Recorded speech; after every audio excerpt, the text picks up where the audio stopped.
Wedi to Bathara Guru karo aku, Pak. Kae iki ora wedi ning kae metu ning pelataran lumpukke dewa-dewa mateni kowe. Waduh. Apa?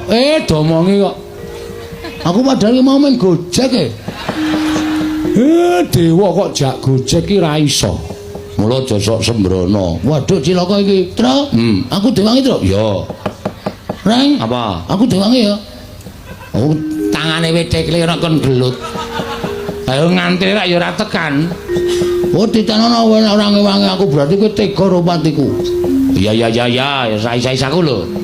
Kowe ketoke cilik ngono nek gelut trampil e. Mun aku diwangi ya, Reng. Iya. Aku dilindungi, kowe pokoke tak dapuk dadi linmas. Oh iya.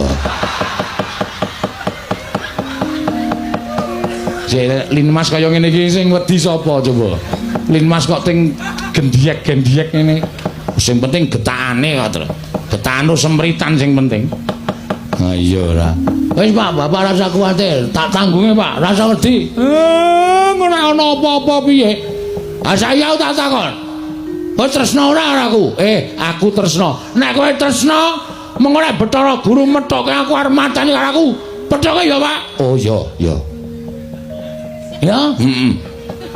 Anake Bathara Guru jenenge apa? Bathara Indra. Sisan kuwi pethono sisan, Pak. Oh iya. Terus liyane oke. Penyarian Yamadipati, Mahadewa, Bathara Brahma, Bathara Sambu. Lan sak piturute akeh banget dewa. Njaluk tulung kuwi petuk sisan ya, Pak. Wow. Coro.